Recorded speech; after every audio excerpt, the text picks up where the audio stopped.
Hello, ladies and gentlemen. I'm Konanai, and with me I have Akapop, Chalada, Paurit, Pranpaon. Together we are JetBlue and Co.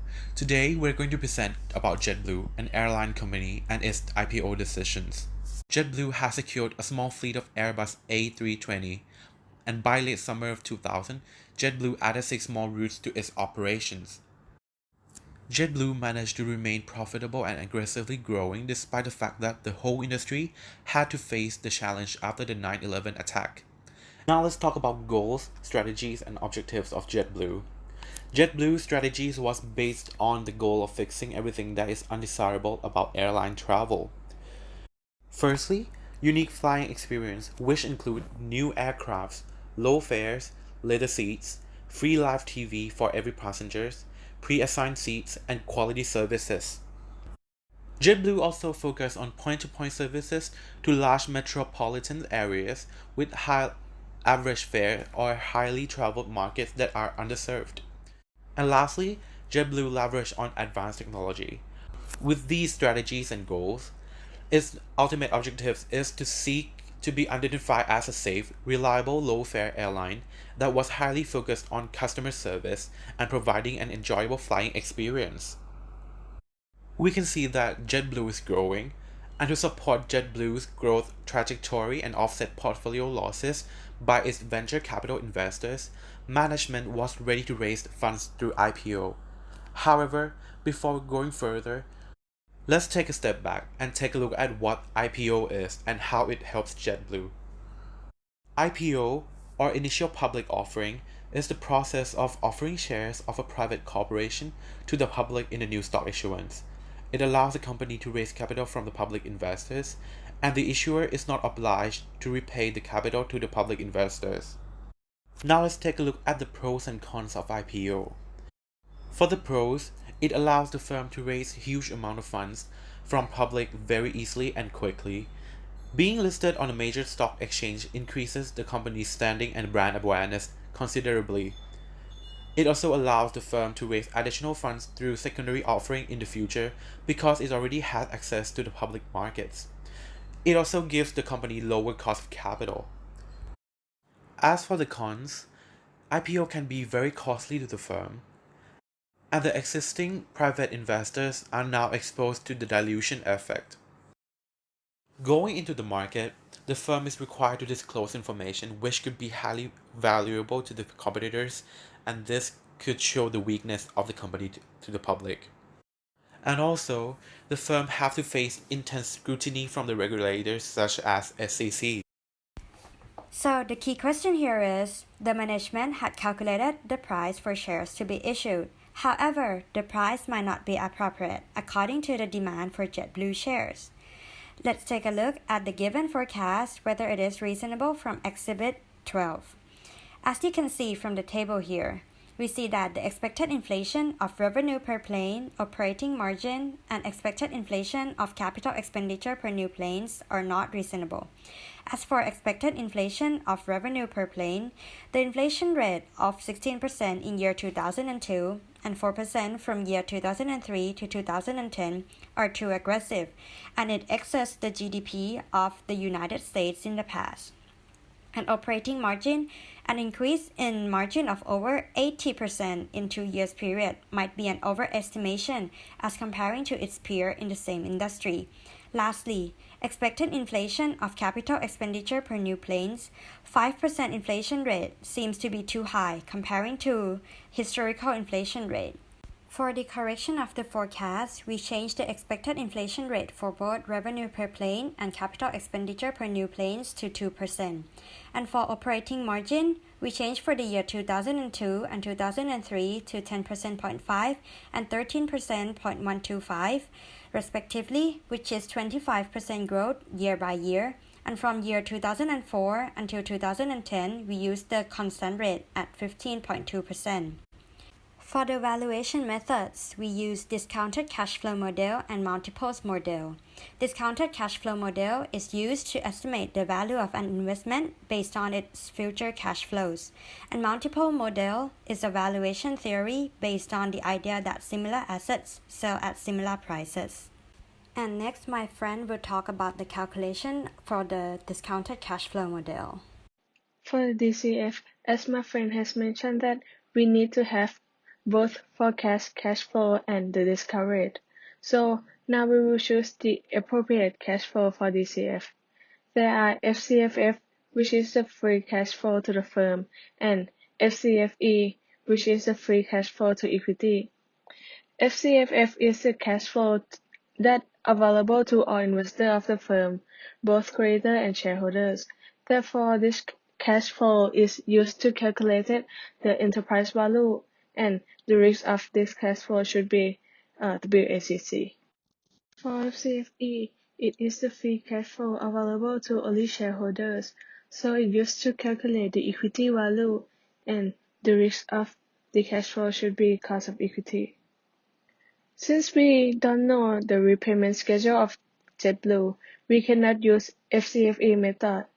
So regarding the terminal value, it is the estimated value of business beyond the explicit forecast period, which will also include in cash flow at the last period. We can calculate the terminal value by two approaches. The first one is current growth model, which assumes that the company will continue to generate cash flow at a steady growth forever. Please keep in mind that the perpetuity growth should not exceed the historical GDP growth. Second, we can calculate the terminal value by multiple exit. It assumes that the business will be valued based on public markets valuation. However, we still cannot decide which one we should use, so we will use both approaches to calculate and comes up with the IPO price first, and then we will decide later. For the discount rate, since we will use FCFF method, therefore the discount rate should be WACC, which is the average cost of a firm. It consists of both cost of debt and cost of equity. For cost of debt, we use yield on the bond of Southwest, which will maturity in 2007. It covers almost the whole forecast period. However, since JetBlue is just opened the company for 2 years, therefore it has more risk than Southwest, so we add another 0.5% above that to be 7.9% for the cost of debt. For cost of equity, we use Hamada equation to find the beta of JetBlue. We have the deleverage beta of Southwest and then use the A ratio from peer, which is the low-cost airline, to calculate leverage beta of JetBlue, which is equal to 1.17. Then we use the SML to find cost of equity to be 11%. Finally, we use weighted of each capital multiplied by its cost. For the weight, we assume that JetBlue has the same capital structure to its peer, and then we comes up with 9.04% for the WACC. After we get all the components of DCF model, we calculate its firm value to be 1,015 million. We use 3% perpetual growth to find the terminal value and discount all cash flow back to year 2001 by WACC. To get the equity value, we have to subtract the enterprise value by outstanding debt and then plus cash to get the equity value equal to 758 million. Lastly, we divide the equity value by numbers of shares outstanding to get 21.6 as the IPO price of JetBlue. But since the forecast is based on our assumptions alone, which may not be consistent with in the future, we should do the sensitivity analysis to see the effect on IPO price. In this slide, we show you the range of IPO price from DCF model by two approaches, which are current growth model and the exit multiple. With sensitivity on both occupancy rate and price per ticket, which will affect the revenue of JetBlue. The sensitivity is range from negative 8% to positive 8%. For Golden Growth model, we have the IPO price from 15 to 27, while multiple give the range of almost 10 to 20.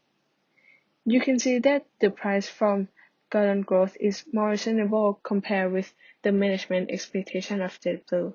Therefore, our group decided to use the Golden Growth model for terminal value. To sum up, the range of IPO price of JetBlue from DCF model is presented here. And now, another way to value the price of JetBlue IPO is the comparable multiple approach. First of all, let's get to know more about comparable multiples approach. Multiples approach is when you want to find a value of an asset. In this case, is the JetBlue IPO price, by benchmarking it with a similar existing asset on assumption that similar assets are sold at the same prices. In other words, it's a relative valuation method that determines the price of the target company based on the value of comparable companies through the use of multiples. In terms of the advantages, the multiples approach is much easier and quicker to do compared to DCF.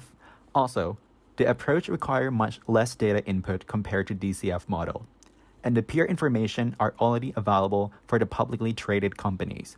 With this reason, comparable multiples approach is suitable for valuing private companies with little information availability. On the other hand, there are a few disadvantages. In reality, no two companies are exactly the same, so it's hard to find the right comparable companies for the valuation. Moreover, the approach does not account for the strategies of each firm. Rather, it focuses solely on the peers' multiples. Lastly, outcome that we get from the multiples model can be totally different from what we get from DCF model. So, in order to perform the comparable multiple valuation for JetBlue, we must follow 3 key steps. The first is we must identify the comparable peers in the industry. Second, suitable multiple must be selected for JetBlue valuation. And in the third step, we'll use the multiple of the selected peers to find the price per share of JetBlue IPO. So, the first step is to identify the right comparable peers to base the valuation on. However, not all companies are similar to JetBlue, so our team used 3 criteria to select the airline companies that share the most similarity with JetBlue. First, the comparable company must be a US airline that adopt the low-cost strategy. Second, the comparable company's flight should be operated in the same geographical area as JetBlue, whose flights, routes, and destination are solely based in North America. Lastly, the comparable firms must have a positive earnings like JetBlue. With these 3 criteria, we have identified the 3 comparable firms for JetBlue, which are AirTran, Frontier, and Southwest Airlines. Next, the second step of relative valuation is to select the multiples. Given the JetBlue case, we have the information for 5 potential multiples of the industry peers. However, given that JetBlue currently has a negative equity book value, the total capital multiple and the price to book value multiple would become negative, which is not meaningful for our valuation. So we decided to go with the other 3 multiples, as EBIT multiple is suitable for capital-intensive firms like airline companies. EBITDA multiple would greatly represent the cash flow of the firm, and the PE multiple is a widely used and accepted metric. To value JetBlue using EBITDA multiple, we'll find the multiple in both 2001 and 2002 because as a young company, JetBlue has a very low cash flow in 2001. However, it's expected to grow significantly in the upcoming year, so we believe it makes sense to find a multiple in 2002 as well to capture the expected growth. We firstly find the average of the comparable peers' EBITDA multiple by finding the mean, which turned out to be 11. Then, we calculated JetBlue price per share by multiplying average peer multiples with JetBlue EBITDA, then subtracted by the book value of debt. As a result, EBITDA multiple yields the price per share of $2.53 and $18.13 in 2001 and 2002 respectively. On top of that, we conducted a sensitivity analysis to see a range of the multiples.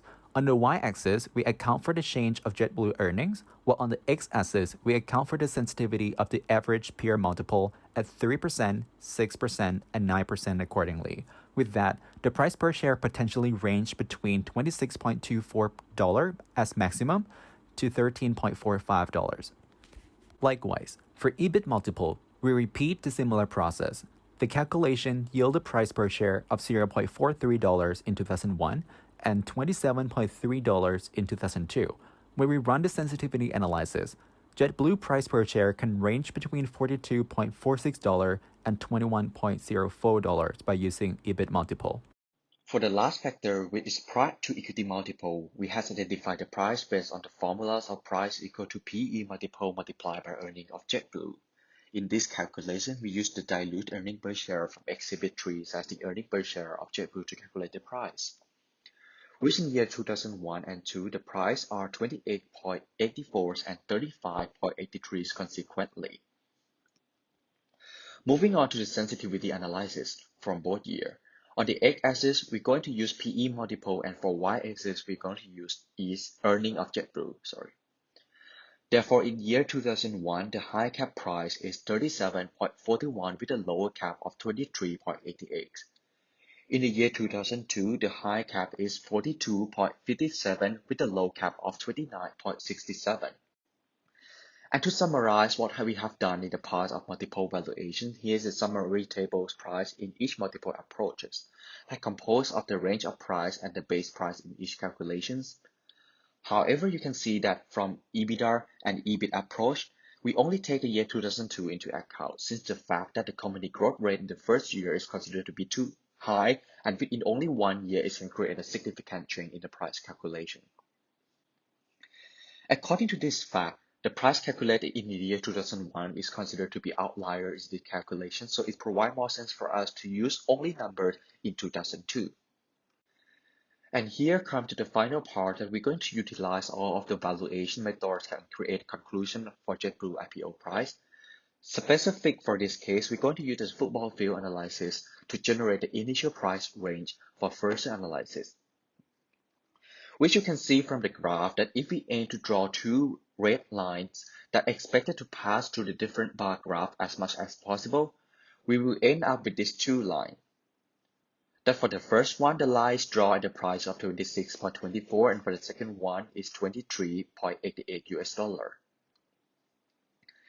As a result of those two lines, we provide the initial ideas about JetBlue IPO price, which is the price that range between 23.88 and 26.24 US dollars.